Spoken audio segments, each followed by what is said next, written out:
Imagine checking your analytics on this exact day, August 17th, 2026, and realizing your website traffic just dropped by like 60% overnight. Yeah, which is terrifying. Yeah, And what do not you because your server crashed or anything. Right, not because Google penalized you, but literally because an artificial intelligence just, well, decided your brand was no longer, trustworthy enough to mention in conversation. Exactly. Welcome to the deep dive. Today we're unpacking the SEO Daily Technology Report released specifically for August 17th, 2026.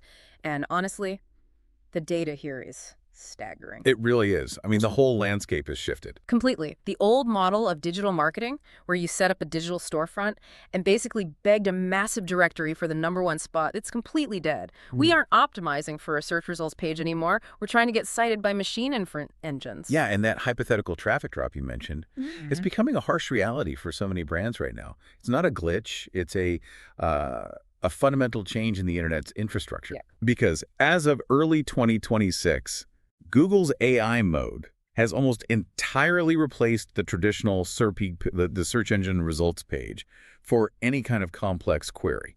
And we really need to separate this from those clunky AI overviews from a couple years ago, right? Oh, totally. That's just scraped a Wikipedia summary and slapped it at the top of a page. This is different. AI mode is a continuous, personalized dialogue. It factors in, a user's unspoken intent, their history, the whole context. Okay, so let's unpack this, because reading through the report's breakdown of the May and June 2026 core updates, wait, sorry, let me rephrase.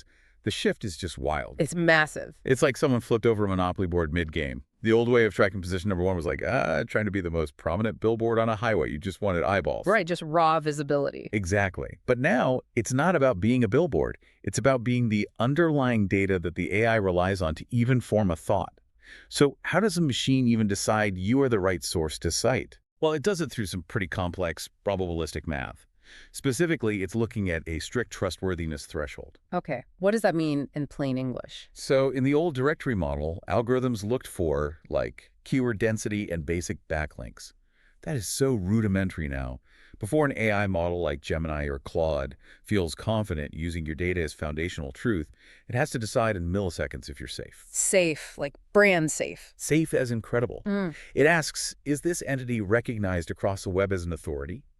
And is the data structured so cleanly that I can extract it without guessing?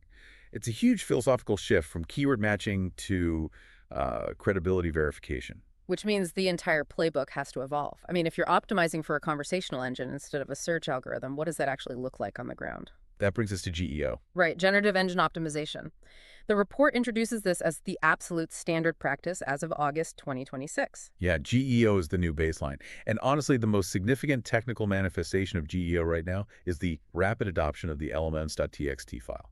The llms.txt. Exactly. I mean, we're all familiar with the traditional robots.txt file, right? Right. It's been used for decades to tell crawlers what they can and can't index. It's a classic. But currently, this report notes that between 5 and 15% of major websites have implemented this secondary file, the llms.txt, right alongside it.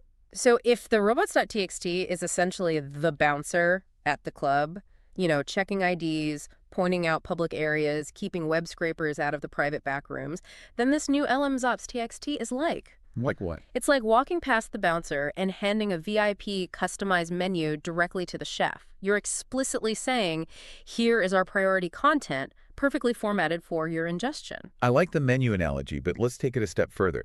It isn't just handing the chef a menu, it's handing them pre-measured, pre-chopped ingredients. Oh, wow. Okay. Because the llms.txt is a markdown file. It strips away all the heavy JavaScript, the complex CSS styling, all that visual clutter designed for human eyes. It just gives the AI's crawler clean, raw text. So you're removing all the computational friction. Exactly. When you make it computationally cheaper for an AI to digest your priority content, the AI is mathematically more likely to use it. Early adopters are seeing measurable lifts in direct referral traffic from these platforms. But that brings up a really thorny issue in the report. It explicitly states that optimizing just for Google is now a massive blind spot. Oh, a huge one. Because we are in a multi-engine reality now. ChatGPT, Perplexity, Claude, Gemini are... They are all driving serious referral traffic. The report says brands ignoring them missed out on like 40 to 50% of total AI discovery. Which is just a massive chunk of market share to leave on the table. In fact, Semrush is projecting that by 2028, visitors originating from AI search platforms will surpass traditional searchers entirely in digital marketing and tech sectors. Wait, I need to challenge the premise of how we actually optimize for all of them, though, because this sounds like a logistical nightmare. It can be, yeah. The report details how each of these engines has its own unique citation algorithm, right? So Perplexity wants highly authoritative, incredibly recent data. ChatGPT prioritizes EEAT signals and conversational depth. And then Claude is looking for well-reasoned, highly nuanced analysis. Right. So if I optimize perfectly for Claude's deep nuance, won't I alienate Perplexity's desire for rapid-fire, recent facts? It sounds like a zero-sum game. If you try to cook one meal to please four entirely different diets, you just end up serving a glass of water. Are creators really expected to please four different bosses? I see why it feels like a zero-sum game, but that's only if you think about creating one monolithic piece of content. And that's not how generative engines parse a page. Oh, so you don't write four different articles? No, definitely not. You architect a single page with layered information hierarchies. So you provide a razor-sharp, highly factual executive summary right at the top. And that's what Perplexity extracts. Exactly. Then you follow that with deep, methodical analysis and multiple viewpoints. And that's what Claude's context window will ingest and favor. It's all about structuring the document so each distinct AI can instantly locate the specific signal it values most. Okay, but practically speaking, how on earth do I know if that's actually working? Because if you're listening to this right now and feeling completely overwhelmed by the idea of structuring content for four different AIs, you aren't alone. It is a lot to juggle. I mean, I can't sit at my desk manually typing hundreds of prompts into Claude, Gemini, and ChatGPT every day just to see if my brand gets mentioned. There has to be a way to manage this chaos. And that necessity is exactly what has forced the software ecosystem to mutate. The 2026 tool stack is entirely different from what we used even 2 years ago. Let's get into the tools then. Sure, let's look at Semrush. They've evolved into Semrush One, which is essentially an AI SEO command center. The major addition is their AI search add-on. So it automates the prompting. Exactly. Instead of you manually prompting those engines, Semrush One tracks your brand's visibility and share of voice across Google's AI mode, ChatGPT, and Perplexity all simultaneously. It maps out exactly where you're being cited and in what context. That's huge. The report also highlights SE ranking as a massive value, especially for local businesses. They have this AI overview tracker that benchmarks your AI presence directly against your traditional organic rankings. Yeah, that's a great feature. But what really caught my eye were their insights reports. It says they can find untracked keywords that are triggering AI overviews. How does it actually do that? How does a tool know what an AI is going to talk about before I do? It's all reverse engineering. SE Ranking runs millions of localized prompts through the AI engines daily. It monitors the output and cross-references it with your localized business data. Oh, so it's constantly pinging the AI. Right. If it notices that an AI in Chicago is consistently recommending your coffee shop when users ask for, quiet places to work with oat milk lattes, the tool surfaces that specific conversational prompt to you. Even if you never explicitly track those keywords, it uncovers the hidden pathways the AI is building to your brand. That is incredible. But what about RFs? Because the report points out that while everyone else is building these shiny new AI dashboards, RFs is doubling down on raw data depth. They really are. They're updating their link index every 15 to 30 minutes for top domains now. Wow. And they've added automated anomaly detection for toxic links. How does an anomaly detector actually spot a toxic AI link versus a normal one? It analyzes velocity and topological context. Topology, like the shape of the network. Yeah, think of it this way. If your website historically earns 3 high-quality backlinks a week, and suddenly you receive 500 links in a single hour from obscure AI-generated directory sites. The anomaly detector flags it. Right. It flags the mathematical improbability. In an era where bad actors can use AI to spin up thousands of spam sites in minutes to launch negative SEO attacks, RF's 15-minute index updates act as a real-time defense grid. Here is where it gets really interesting to me. So Semrush and SE Ranking are the dashboards telling you what the AI is saying, but RFs provides the raw mathematical proof of authority. Exactly. The AI still needs that underlying link graph to evaluate your credibility. But what about writing the actual content? The report mentions Surfer SEO and ClearScope. It says Surfer is using NLP for real-time semantic recommendations. For anyone not deep in the weeds, what does NLP actually mean in this context? So NLP stands for natural language processing. It's the tech that lets machines understand the relationship between words. In the past, optimization just meant counting how many times you use the exact phrase, best running shoes. Right, keyword stuffing. Yeah, but Surfer's NLP doesn't care about keyword density. It analyzes the semantic web. If you're writing about running shoes, the NLP engine knows that highly authoritative texts also discuss things like pronation, EVA foam, and heel drop. Oh, so it's looking for context. Exactly. It scores your human-written draft based on whether you've covered the whole conceptual ecosystem, not just the target keywords. Which makes total sense, because ClearScope is doing something similar by scoring human-written content to find topical gaps. And both tools now integrate directly with Claude and ChatGPT during the drafting phase. Yeah, the integration is seamless now. But here is the crux of the problem. I can use Semrush to track my citations. I can use Surfer's NLP to write a conceptually brilliant article, but how do I convince that massive language model to actually trust me over a competitor who did the exact same thing? That is the defining challenge of August 2026. And it all comes down to EET, experience, expertise, authoritativeness, and trustworthiness. We've treated EET as a set of loose Google guidelines for years, though. We have, but this report confirms they have hardened into absolute ranking signals. Especially for Y on YL, your money, or your life topics. Things like finance, health, safety.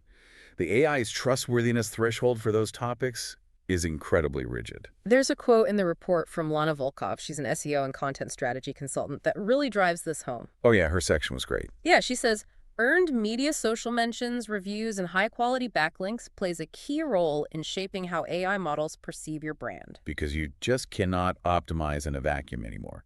These large language models are trained on the aggregate sentiment of the entire internet. So if people hate you on Reddit, the AI knows. Pretty much. If external forums, news sites, and reviewers are consistently discussing your brand in a positive, authoritative light, the LLM intrinsically maps the concept of high trust to your brand entity. And speaking of entities, this is where the deep technical work comes in with entity SEO and structured data.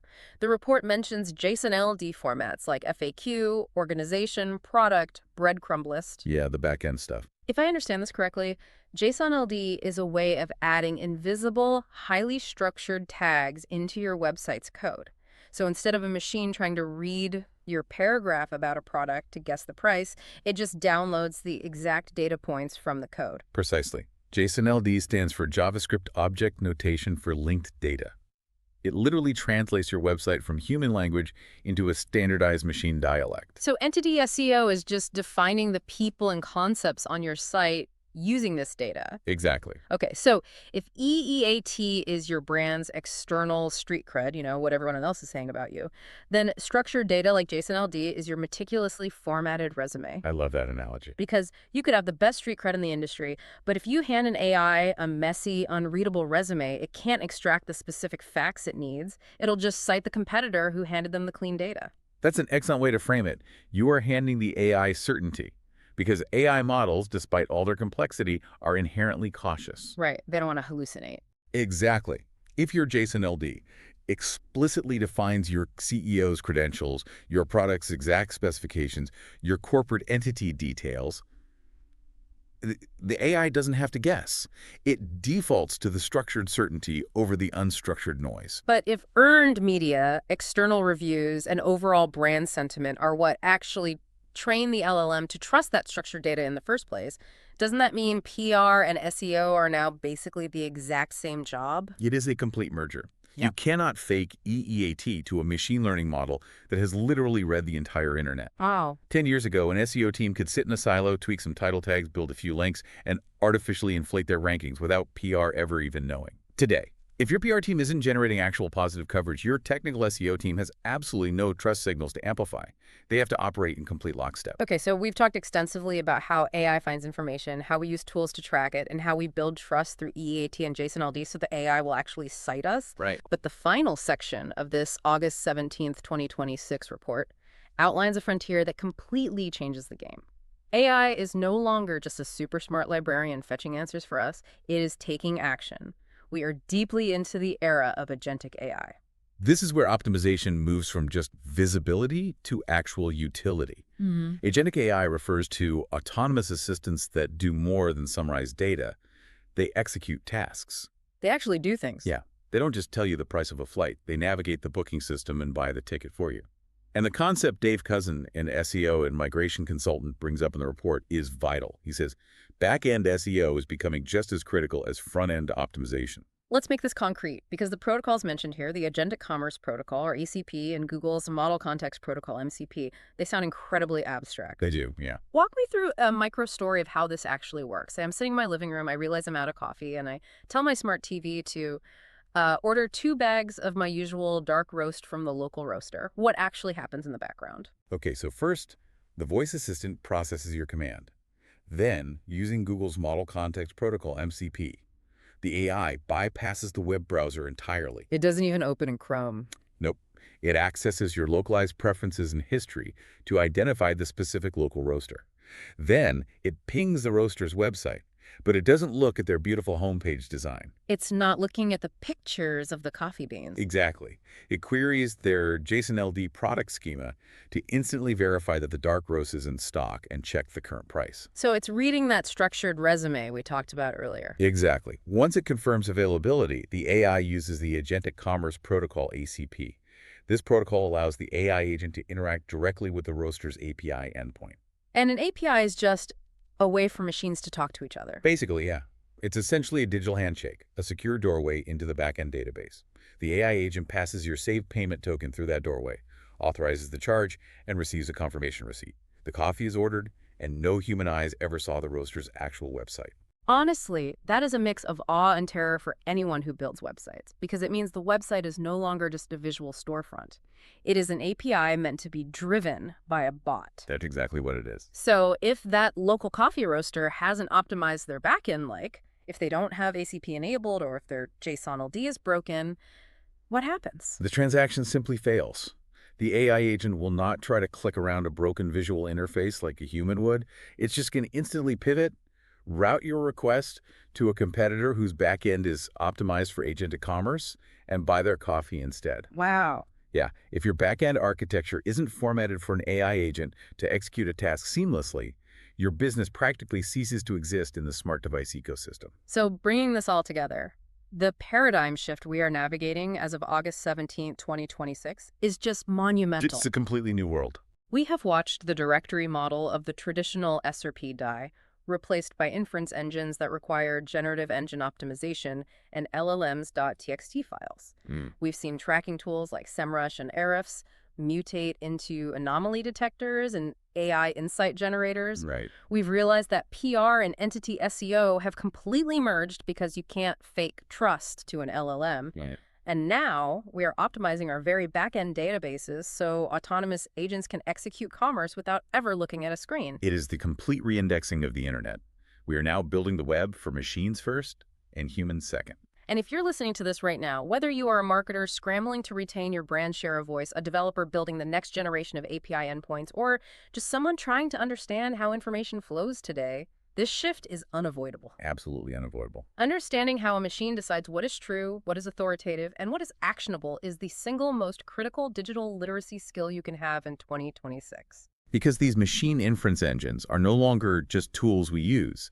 They're the primary intermediaries standing between your brand and the rest of the world. Exactly. Which leaves me with one final lingering thought for you to ponder long after this deep dive ends.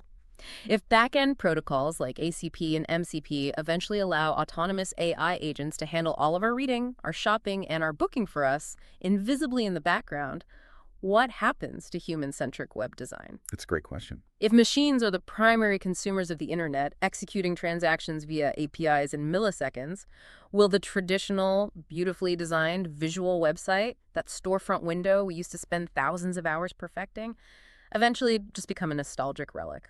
Keep an eye on your analytics, and we'll see you on the next deep dive.